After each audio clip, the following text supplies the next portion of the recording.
Good News Only Racing Club, led by the legendary Doug O'Neill, the trainer of 2 Kentucky Derby winners and I'll Have Another and Nyquist. Also trained 2-time Breeders' Cup champ Golden Sense, who are just a part of a long list of thoroughbred champions trained by Doug O'Neill. The Good News Only Racing Club has a young core of horses to look out for in Dennis's Celery, Irish Heatwave, and Notre Dame, just to name a few. Win the day every day with the Good News Only Racing Club, a proud sponsor of the NFL Bet Exchange.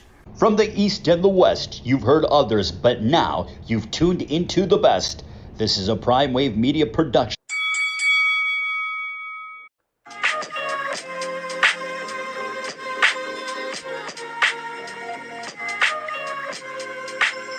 Tune into Big Wave Boxing every week with a brand new guest with the one and only Pop DiBiase, the primetime capper, getting the best boxing stories, best boxing angles, and the truth when it all comes down to the sweet science. Tune in to Big Wave Boxing on the Prime Wave Media channel on YouTube.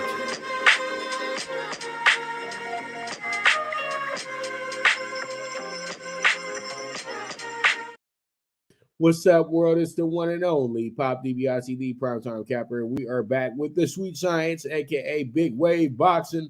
And I don't have a guest with me today, but it's all good.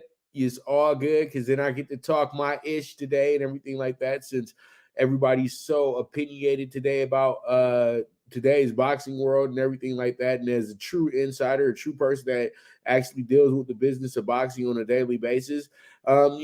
Pretty much I do like to go ahead and, talk my little ish as well too and give my little opinions and things like that as well.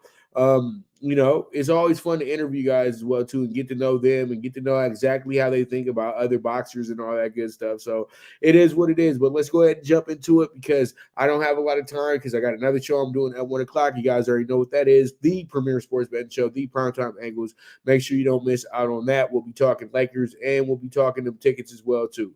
All right. So let's go ahead and jump into it. Canelo Fight Week in Mexico. Is he still a top seller in boxing, even with this tune-up bout? I would say, yeah, it depends on how you feel about Canelo. I think that Canelo star is not waning or anything of that nature, but to say he's still the face of boxing, that's saying a lot because he did lose to Bivol and he won somewhat of a grudge match situation, but Triple G was a little bit past his prime in this time for us to really say, oh my God, Canelo is still the face of boxing.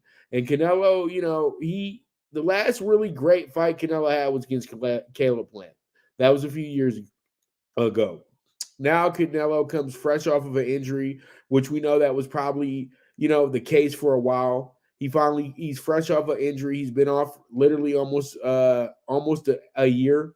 He hasn't fought since September, but still, he's been off for a while. He's been off for a very, very good amount of time, in my opinion. And I think that Canelo going to Mexico, this was perfect. I think everything that he did was very predictable.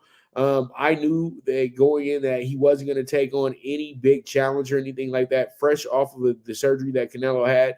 And you guys got to understand, Canelo's fastball might not be there anymore either because he's coming off of a shoulder injury and he's getting older. He's not getting younger. That's one thing that you do got to look at. And a lot of guys, when they're coming off that shoulder injury, especially in boxing, the snap just might not be the same anymore because you got to do a little bit more to get that punch off.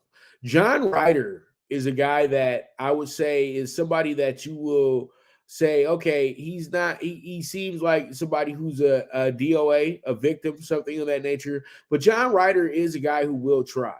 And John Ryder's a guy who's always ready. And let me keep it real with you guys. Every time Canelo has a fight, John Ryder is there as the backup. When he fought Billy Joe Sanders, and Billy Joe Sanders was really talking about possibly not fighting Canelo because he wanted more money, they had John Ryder sitting right there waiting to jump into that spot because pretty much they knew that they were going to be able to sell the fight because it's Canelo in Texas. But they always have him there just in case something goes to the left. And he's been a Canelo fill-in. So now he has been chosen to fight Canelo. And, they made sure he had mandatories and all types of things in place. So that's why we're here. But Canelo Fight Week in Mexico is beautiful because Canelo's really going ahead and giving back to the country that made him a rock star. All in all, America's done a good job in supporting Canelo as well too, but Mexico was the one that put him over the top and made it to where he became a household name in the U.S. So he has to go ahead and pay homage. He hasn't been there in 12. He hasn't fought there in 12 years, and I know that he's ready to go ahead and tear the city up. Just one last time, Jalisco and everything like that. I know he'll be back for more fights in Mexico later on in his career as, the twilight years start stepping in.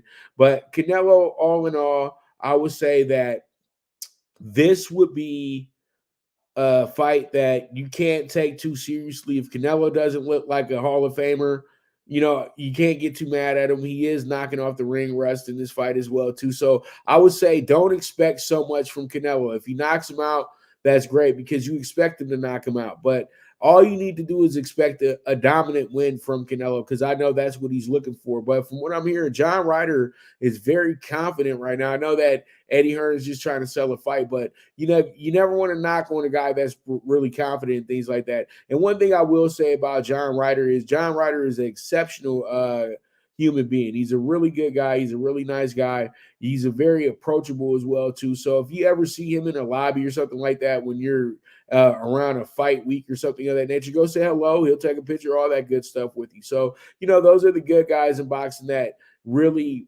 make the game kind of fun. I know that they might not be world champions and things like that, but John Ryder is a guy that is always ready to roll, and he's a gentleman of the sport as well too. So pretty much best of luck to him and congratulations on the payday. That's all I can say is congratulations on the payday because you got to make a couple $1 million to go in there and go a few rounds with Canelo. I really do think Canelo ends it before 7 rounds, though, to be honest with you. All right, let's move forward and let's go ahead and jump into Ryan Garcia parting ways with trainer Joe Goosen after 3 fights. Was this the right move? I think that people would have had to assume that this was going to be the move regardless because of the way the loss happened. You know what I mean? Everybody always wants to play a blame game. You know what I mean? It doesn't matter. Somebody has to get blamed for a fighter losing a big fight most times, and it usually is the trainer. And I always say to myself, why are we blaming the trainer? I've been at plenty enough training camps and things to know why a guy might lose it, why a guy winds up losing the fight. And most of the time it's not because of the trainer. Great trainers show up on time for you. They'll be there 2 hours before you even get to the gym with all your stuff prepared. Joe Goosen does that. Other great trainers will be ready to sit with you after the big training session and talk with you. Joe Goosen was willing to do all that. But Ryan Garcia was too busy being a celebrity. Let's just keep it real. And Ryan Garcia was on this idea that he had this great natural talent that was going to be able to keep up with Tank Davis, and that having Joe Goosen there was to have a good Obi-Wan Kenobi type situation, good OG in the game that really understands how to go about boxing. I think that Goosen had a great plan when he said, let's go ahead and start it out with the jab, and then we can set up things from there. Ryan did have a lot working when he had the jab working there in the first round. There was a lot of things that Ryan did very well in the fight in the early part of the fight, but the moment that he got knocked down, he got a little timid, he got a little scared, and then he really was trying his hardest to get the knockdown back. I feel like Ryan lost his fight mostly on the fact because he was frustrated. I felt like he was really, really determined to try to beat Tank. And that's when what happens sometimes when you're so determined to beat somebody and they're so skilled and so good at what they do, they can be right there in front of you, but you just can't do anything with them. And I think what happened here is that Ryan had to fight boring, like a lot of people said. And at the end of the day, he refused to do that. He wanted to bang. He wanted to go out with glory. He wanted to show everybody that he could possibly fight. But Ryan's style doesn't conduce to that. Ryan's a smooth, finesse type of dude that has a really good left hook that's very accurate and very powerful and very fast. And really, it's not powerful. It's very fast. That's the whole thing. When you can punch accurate and hit somebody on the temple and do it at a fast motion, it's going to put somebody out. It's not necessarily that he hits really hard. It's that he hits accurate and fast. And so pretty much he couldn't be fast. Everything was very telegraphed. Everything was very, very predictable coming from Ryan because he fought too much of a stationary fight, and he was chasing more than he was actually boxing. And he should have boxed a little bit more here. Tank was boxing a lot in that fight, but Tank has a tendency. A lot of people don't call it out. Tank has all the power. He puts people out, but Tank knows how to move on that motor. It's not, and I see a lot of people talking about footwork and things like that, but footwork is a lot of things that go footwork. Footwork is not just being able to run around the ring and things like that. Footwork is being able to turn at certain angles, make certain angles happen. And a lot of times the footwork that's really masterful for boxers is the same footwork that basketball players use. That's why basketball players are very successful when they do boxing. So pretty much Ryan is a flat-footed fighter, so it was a detriment to him, but he could have fought with length. And I think that because he's never really had to fight with length, he wasn't able to. And then another thing is like this. I always feel like the best way to go about a Tank Davis is that you can't go in there scared. And I think a lot of guys, regardless of what they say before the fight, they go in there scared. The only person I could say that wasn't scared of Tank when he went in there and fought him was Rolly. Because Rolly was willing to go into the lion's den. That's the whole thing. And he fought him. That's the difference. That's why people said Rolly did probably the best against Tank because he actually fought him. Same thing goes for Isaac Cruz. Sometimes you just got to throw everything out and just fight a motherfucker. You feel what I'm saying? And I don't think Ryan was trying to fight him. Ryan was trying to box him, and then he was trying to fight him. If he would have had the idea, I'm going to come out here and fight this dude, I'm going to jab him, I'm going to frustrate him, I'm going to elbow him, I'm going to do everything possible to make this guy as mad as possible. He could have done that, but he didn't know how to win the mental warfare. Only thing he knows how to do is talk trash back and forth. But Tank understands mental warfare, and you could tell who had the more experience in the ring, but also who has the more experience in the fight world, period. And that means in the streets and in the ring, period, point blank. And it's easy. It was very easy to see once the fight really started taking shape. So Ryan Garcia leaving his trainer, how's that going to help him at the end of the day? Ryan Garcia needs to learn how to listen. That's the thing. And you could tell he wasn't listening to his trainer. Joe Goosen's one of the best ever. So, if you're not going to listen to what Joe has to say, then pretty much you feel like you're on your own and you feel like you already know this thing. That's why I keep saying that. I told somebody that I said the other day in a tweet, I said they want him to go to Eddie Reynoso. They want him to go to Calvin Ford. They want him to go to this trainer, that trainer. I said, why don't you just go back to your dad or just have your brother train you? And then what you do is you bring in these all-star trainers to give you advice on how to move to the next step. Do you necessarily need them in the corner with you? It seems like you listen to your brother a lot. So pretty much maybe you could put your brother in play as the trainer, but there's others that help you guys come up with a game plan for the fight. You don't necessarily have to have a big name trainer to have a fight in place. You know what I mean? There's a lot of boxers that their father or somebody like that is the trainer, like Devin Haney, but they take the advice from another great trainer that helps them tweak some things on what they're doing, but they come up with their own game plan at the end of the day. So pretty much I would say Ryan Garcia is in a good place because he's about to possibly go ahead and cash out $20 million off this deal as well, too. Overall, the fight made about $112 million from what I'm hearing from my people, and these are credible sources as well, too. So, this is not just somebody that told me off the street. These are actual executives from PBC telling me this situation. So pretty much they made a lot of money, and Ryan is good. And to be honest with you, Ryan is kind of playing the I don't know what I'm gonna do game, is because he's figuring out a way to try to get out that Golden Boy contract. He says seeing the light at the end of the tunnel, and the money is over with PBC. It's that simple, or over at Top Rank. Golden Boy is a thing of the past, and Ryan is their biggest face right now, but they're going to be switching that on over to Virgil Ortiz as the coming months go, because that's just how it's going there at Golden Boy right now. And Ryan and Oscar and the group already had an icy situation as is. They play really humble on camera, but there's been friction there. Ryan tried a few years back to get out of his deal. That's why they gave him all that money to stick around. So pretty much I would say that they're nearing the end. I think that was the last GB situation, unless they fight one more fight. I think, though, by the end of the year, he'll figure out a way to buy himself out of that contract so then he can move forward with his career. All right, so let's move forward and talk about the man of the hour himself, Mr. Tank Davis. Tank has many options at 135. He has became the top U.S. draw after the latest pay-per-view success. You guys can go argue all day that you want to, but Tank has arrived, okay? I don't know if we automatically just start calling people the face of boxing and things of that nature. I would say that nobody would want to be the face of boxing in this era.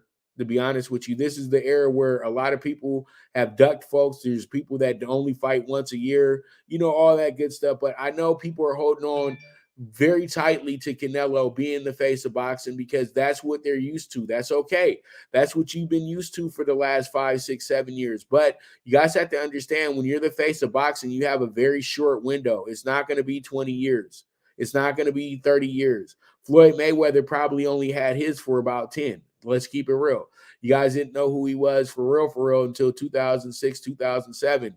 And then by the time that you looked up, Floyd took a couple years off as well, too, because he did have to go away for a bit. He retired for a little while as well, too. And pretty much, it was a back and forth situation with that. But it wasn't a full 10 years that Floyd was the face of boxing. And Floyd actually was the face of boxing 2 years after retiring. So there's a lot of things that play a part into that. But it's the face of boxing thing is a little overrated, in my opinion. I always say, who's the top seller? Because face of boxing, that just means that, this is the guy that people think of when they think of boxing. There's a lot of guys in the U.S. that they think of when they think of boxing. They think about Tank. They think about Deontay Wilder. Ryan Garcia comes to mind to a lot of people as well. And, fool me once, fool me twice, but he's in the mix as well, too, Jake Paul. And Jake Paul is a novelty fighter and everything like that, but he's brought a lot of exposure back to the game. Boxing has become an exciting thing again because Jake Paul is very involved and he's hyping up fights as well too. And he's very, active in the community as well. So there's a lot of things that are working out in the favor of the guys that bring the butts to the seats. And Tank's one of the guys that brings the butts to the seats. How can you deny Tank being the face of boxing if we're going to talk about faces of boxing, especially U.S. boxing, when he's went to Carson, California, sellout, headliner. He went back home to Baltimore, headliner, sellout. He went to Atlanta twice, sellout, twice. We went ahead and he fought a fight in Brooklyn, the biggest night at Barclays, period, point blank, for a boxing match, and one of the biggest nights gross, and this was on the level of some of the top concerts that they've had at Barclays. Then he goes back to Washington, D.C. He sells that place out, and that's a tough place to really sell out because that's a very volatile situation that's going on around you at that event. But I just named off about 6, 7 pay-per-views that he headlined. He headlined in Los Angeles as well, too, on a sellout at the old Staples Center. So the guy has went to different, and he went to San Antonio as well, too, to the Alamo Dome. And so that thing out on the capacity that lets you be there. So I've named off 9 different fights that he headlined. Every single one of them were a sellout. 6 of them were on pay-per-view. So what are we talking about here? I know that you guys want to give people their props, but you guys have to understand when we have our own, we have to support our own. Canelo is great, but Canelo is a Mexican boxer. And Canelo's going to sell for his people all the time. But when you get to the overall scope of things and you really look at it, when it comes down to U.S. boxing, Tank Davis is the top seller in U.S. boxing, period, point blank. This guy had people losing their minds to get seats to this fight. In his last fight, and the fight before that, I literally had to fight people off in Brooklyn for my tickets. I had tickets in my hand and people were trying to grab them out of my hand. Tank Davis is a monster draw. Tank Davis is the face of U.S. boxing. If we're going to be calling people faces, but I don't want to call people faces because this guy gets knocked out, then the guy that knocks him out becomes the face. It's boxing. You don't just hand people these titles until they give you a good wealth of work of what they've done. And I think Tank has given us a good wealth of what he's done over the last 4 years. I've been covering boxing extensively since late 2018. The one guy that everybody gets excited about when his name is mentioned is Tank Davis. And so pretty much Tank has became the cash cow. And when it comes down to 135, he has many options. And those options are all about who can make a good dance partner now to help me sell some pay-per-view. It has to be somebody that's going to help, that we're going to do a 500,000 pay-per-view with. We're going to have great site fees because the fight is in demand by whoever buys, by whatever venue wants to buy the fight, things of that nature. And I say to myself right now, the best option is to go straight for the belts if Devin Haney is able to beat Lomachenko. But if Lomachenko wins the fight, you definitely go for Lomachenko because that fight can be made, because that's a fight that was supposed to be made 5 years ago. Devin Haney's been waiting on his opportunity, but we're going to get there in a moment because we have that spotlighted. But they say Shakur Stevenson. And I'm going to go ahead, and I know this is going to get some people really in their feelings when I say this. And you guys got to understand, I'm not Tank in the ring, beautiful, great boxer, all-time ATG. He's going to be a Hall of Famer. He's going to be all that. But as out of the ring, I know all these guys personally. He's not one of my favorite people. You know what I mean? Like, he's somebody that, like, literally, like, it's about how you perceive folks. And I know a lot of people love this and love that, but if you ever approached him, he's not going to be as cool as you would think. And you could be the coolest guy in the world.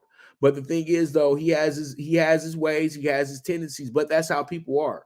But all in all, Tank, when it comes to Shakur has not fought anybody in reality.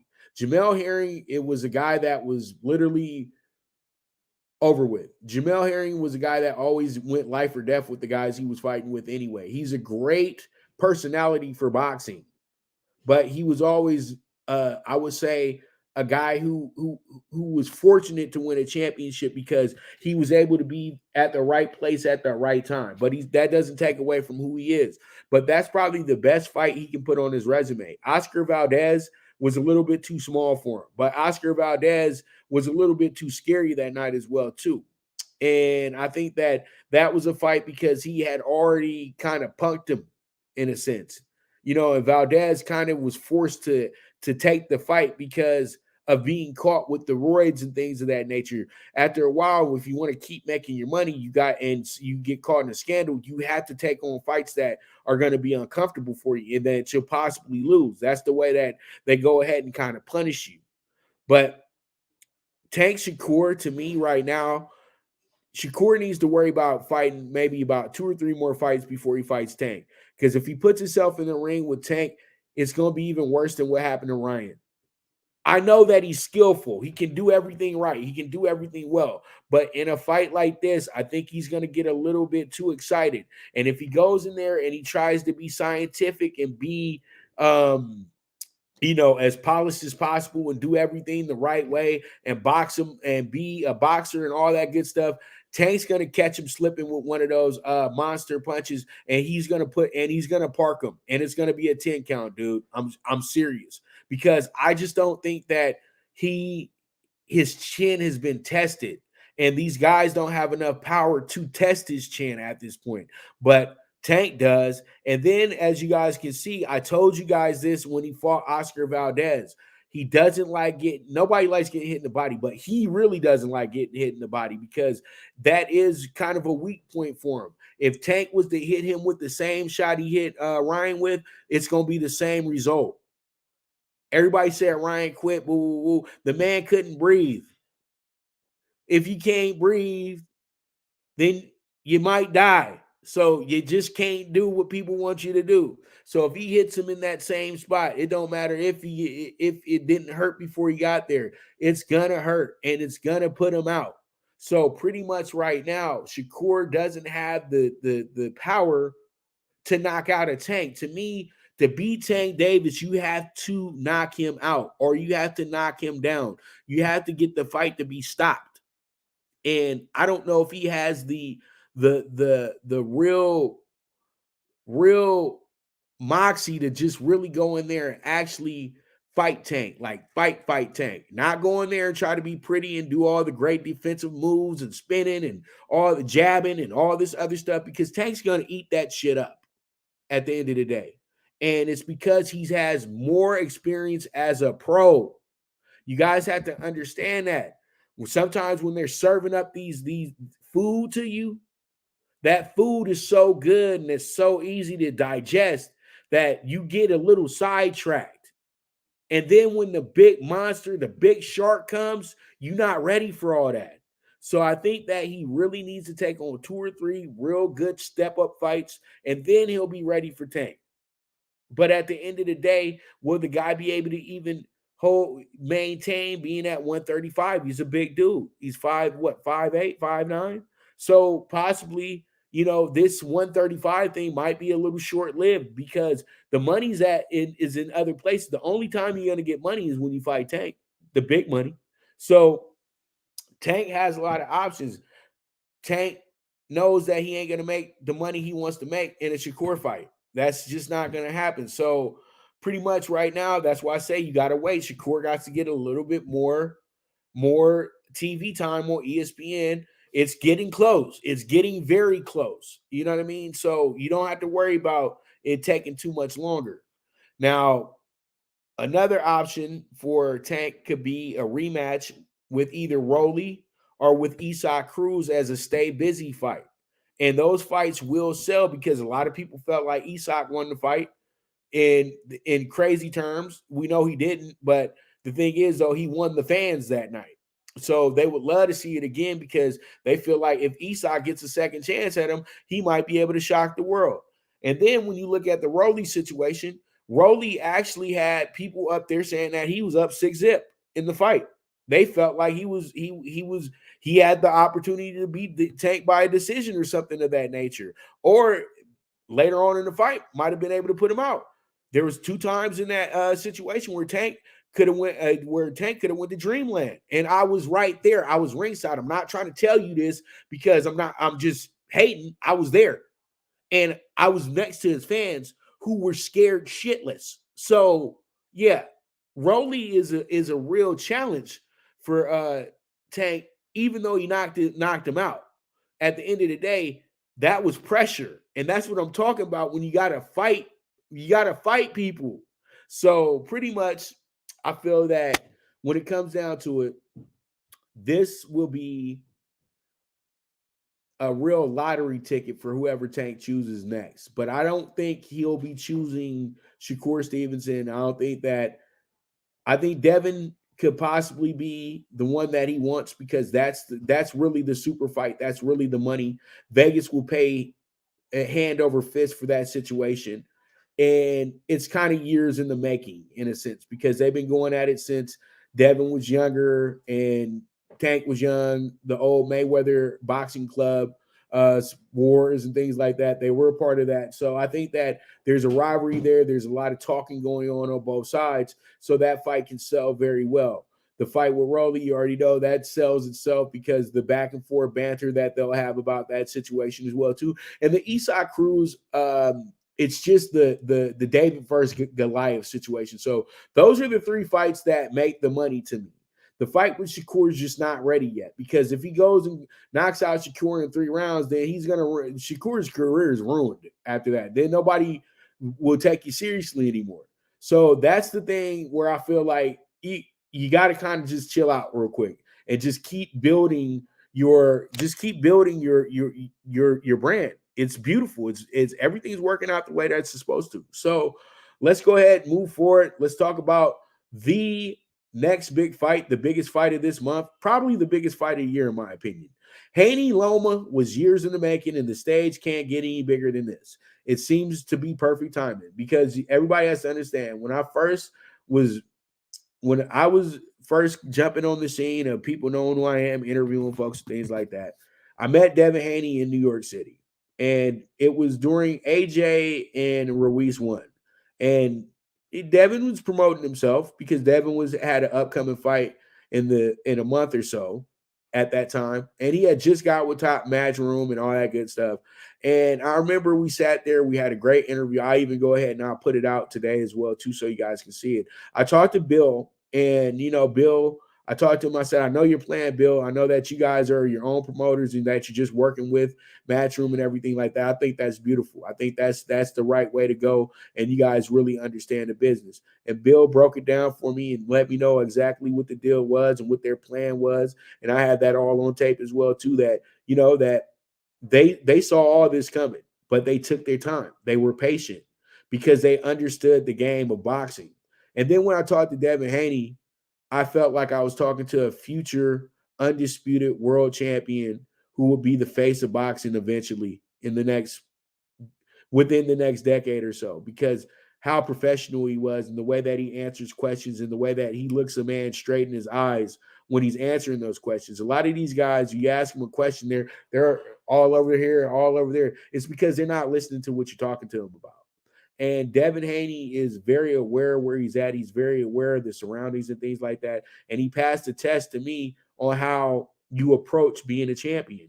And it wasn't too long after that, Devin Haney was able to get the interim belt, then get elevated to the WBC champion. This was because Loma decided to go ahead and say, you know what, I don't feel like fighting the dude, so I'm not going to take my mandatory on. So the WBC did him a favor because at the time Loma was considered the #1 pound-for-pound fighter in the world. They did him a favor and they gave him a franchise belt, just like they did fellow Canelo, when he didn't want to fight Charlo. So they went ahead and they gave up these franchise belts, and then they elevated Charlo and Haney to the actual WBC champion. So Haney had a bad rep of people saying that he was a email champ, to where they emailed him about things of that nature, blah, blah, blah, blah, blah.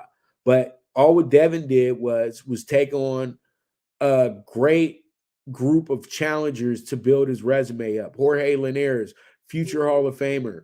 Believe it or not, Yuriorkis Gamboa, they'll put him in somebody's Hall of Fame somewhere down the road. Not maybe the big boxing Hall of Fame, but he'll be in New Jersey and Nevada somewhere. You know what I mean? The guy won championships as well too, and he was a Olympian. So that's another good name on your on the books for you.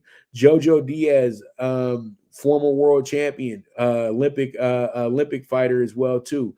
That was a great step up moment for Devin as well. But then the biggest moment came against George Kambosos. George Kambosos was actually a tiny favorite in the first fight to beat Devin. A lot of people felt that he was going to spark Devin. Devin hadn't had enough experience against an elite top level fighter, but George Kambosos is not an elite top level fighter. George Kambosos is a good placeholder. He's a good scrap. He's a good sparring partner. He had one great night in New York City, and he didn't give T.O. his rematch. So how do we really know that you could whoop T.O.?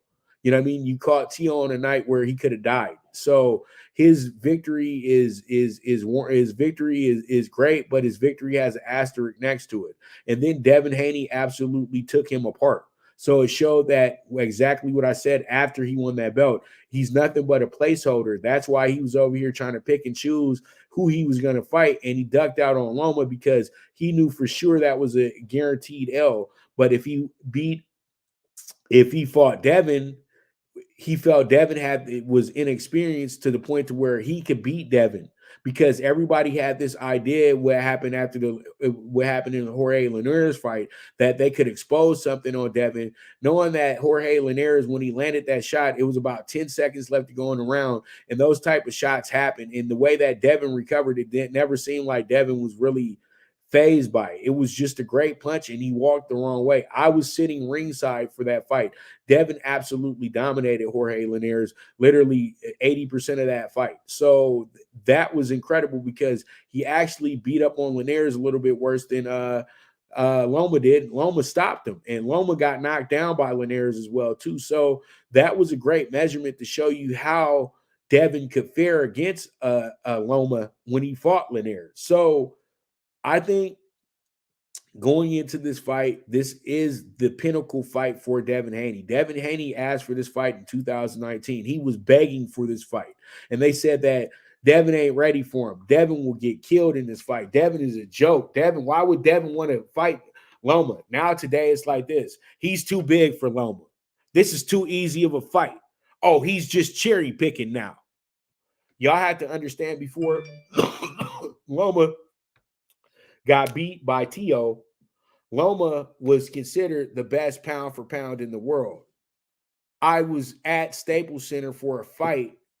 I think it was, I was at Staples Center for a fight. That was a sellout.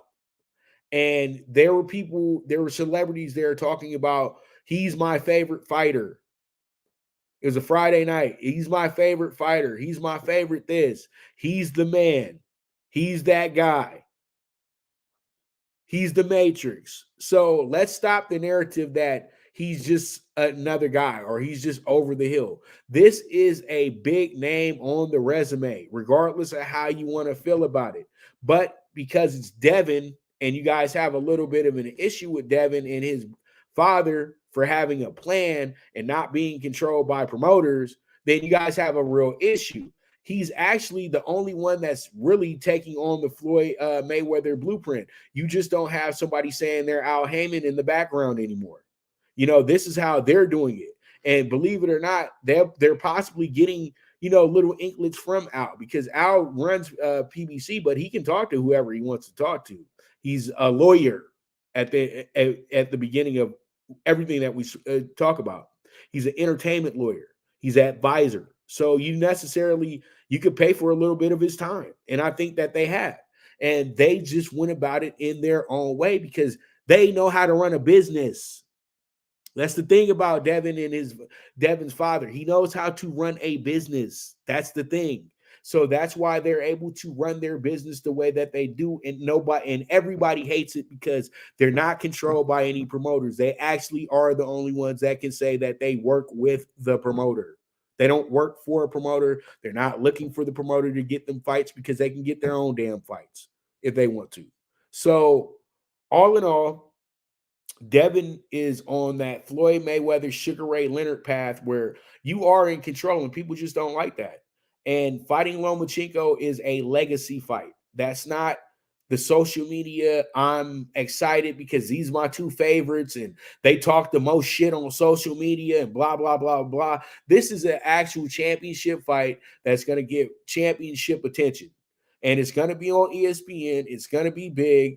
It's not going to be as big as Ryan and Tank because that's a bright-eye fight. This fight right here is one that you say to yourself, if Devin Haney wins this one right here, there is going to be no more, you know, he might be good. No, it's going to be the boy is superior.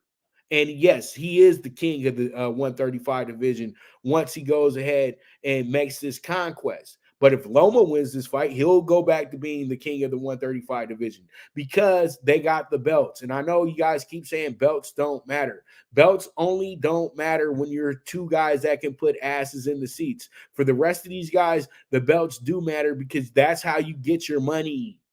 I know you got to pay them some sanctioning fees and everything like that, but that's how you get the money. All right. So pretty much, and that's how you get the recognition and the notoriety.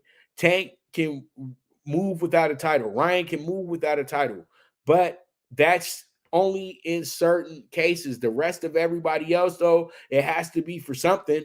It just can't be for you guys, trying to settle a grudge match. So all in all, I think that this will wind up being a really great fight. I don't really want to put any predictions on it yet, but I truly do feel that when it comes down to it, that Devin Haney is ready for his big moment. That's all I can say, because beating Kambosos and everything like that, that was to secure the belts. And beating Kambosos the second time around, that was to go ahead and reassure everybody that the first night wasn't a fluke. And they even had Devin possibly losing the second fight. That's just how it is for Devin. And so pretty much with the self-doubt that Devin has to deal with, now they say that, well, Loma might be a little bit too crafty for him. He might be a little bit this too much and too much of this and too much of that for him.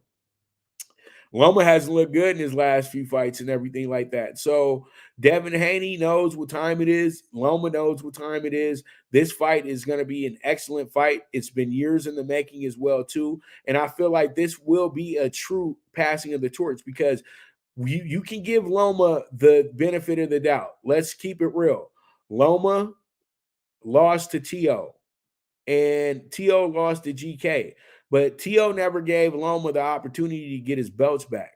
And GK never gave Loma the opportunity to get his belts back. So that tells you something about Loma. All right?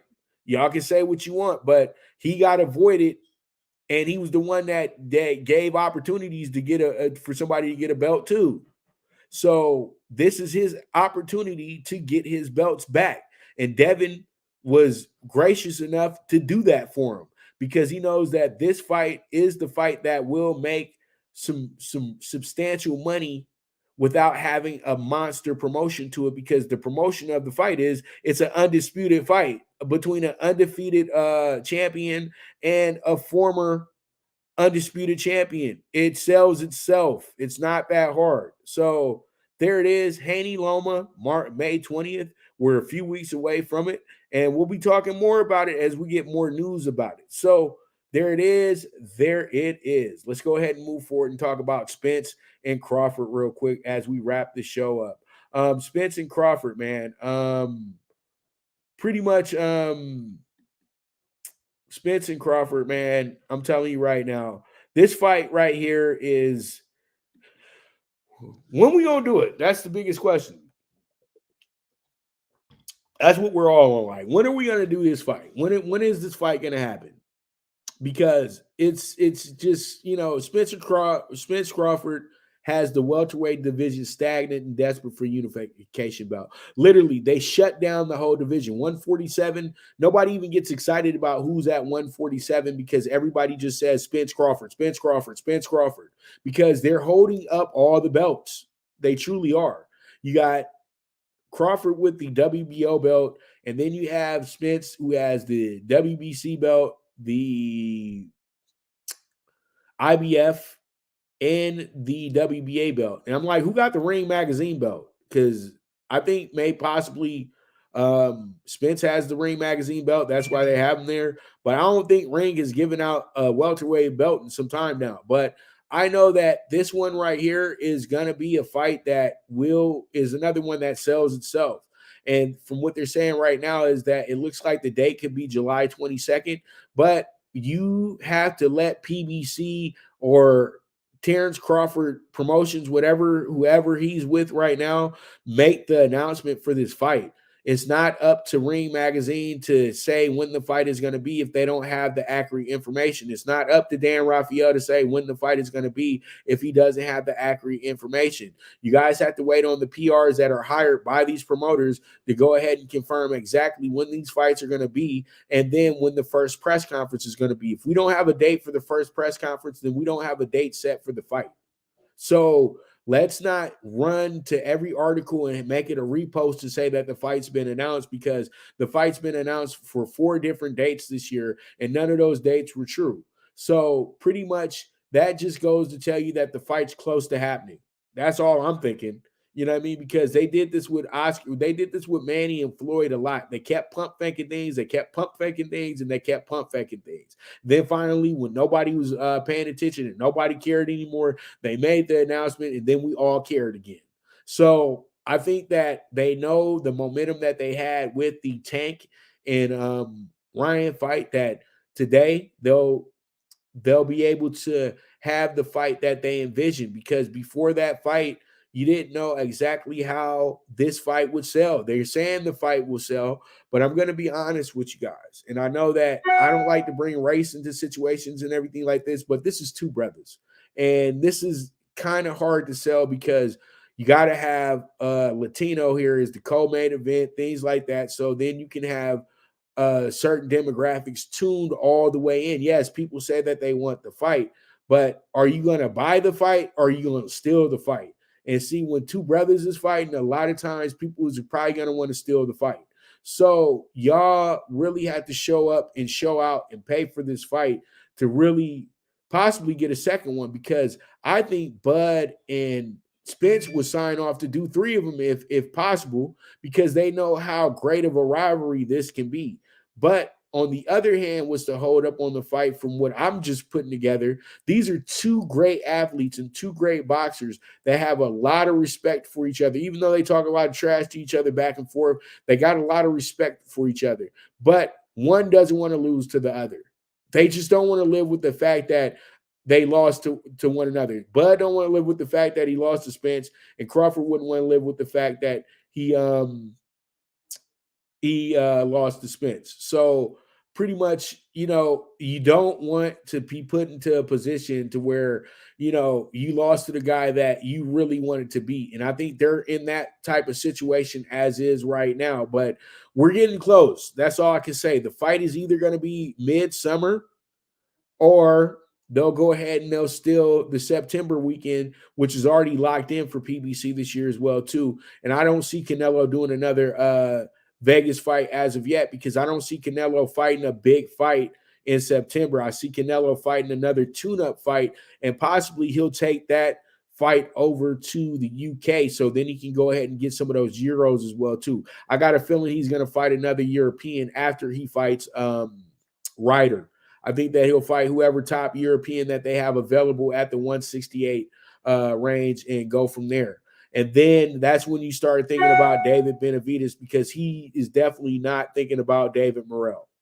Because David Morrell right now, we'll have to save that for next week. But, man, all in all, though, Spence Crawford is getting close. But you do have a glamour division stagnant and desperate. And that's not good. We need to get the 147 back active, because we really don't even care about the contenders anymore.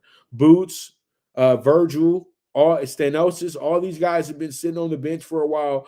And, we got to get these guys in some championship fights and everything like that. So that's why it's like, hurry up, Spence and Crawford, because if y'all not going to do this, just go ahead and give up the belt, so then other guys can go ahead and get the opportunity to be world champions. Because at the end of the day, you have too deep of a weight class to keep fighting the number 7 and the number 8 ranked guys. But one thing I will say about Spence is he has a good list over his time of being a champion. Mikey Garcia, Danny Garcia, Ugas, Porter. Those 4 alone, those are great names on the resume. And it's like he stepped it up every single level. And Ugas was a fight that some even felt might have been 50-50, and he absolutely destroyed dude. So, Errol Spence has a lot working out in his favor right now because he's the younger guy here. And it seems like that he's the one that's more willing to take on all the challenges and things like that. Bud Crawford is at the point to where he's an older fighter and he knows how skillful he is. And he knows how great he is, but he knows that Father Time is ticking. So he has to give himself the best possibility of getting the best paydays on the way out. So pretty much, I think that when it all comes down to it, this fight will be getting announced in the next, say, 4 to 6 weeks. Let's just go ahead and factor that in, because 4 to 6 weeks is enough time because both guys are in training every single day. They've been negotiating this long. They've been in training this long as well. So with a fight like this, I would want my fighter to train for a good 6 months before we get to the actual fight too, because it gives my guy enough time to be in the best tip-top shape for the biggest fight of his life. And it's that simple. So this will be something that should be announced very soon. So stay patient. It should be going down. It should be going down. All right. So with that, that's going to be a wrap on the show today. I want to thank you guys so much for tuning in and everything like that. You guys are the absolute best. And, this is Sweet Science, Big Wave Boxing. We'll be back next week at 11. I'll have some more topics for you guys as well, too. I'm going to work on bringing in a guest or maybe a guest or two next week so we can have some people to talk to as well. But you guys get ready for a big weekend. As we talked about to start off the show, Canelo will be fighting tomorrow night in Jalisco, Mexico.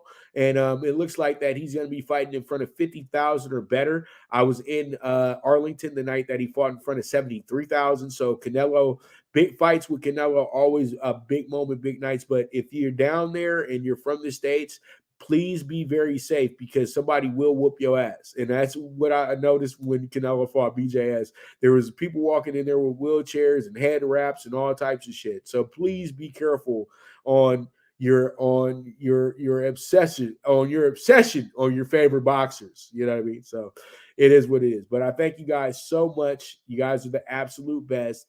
And I am gone.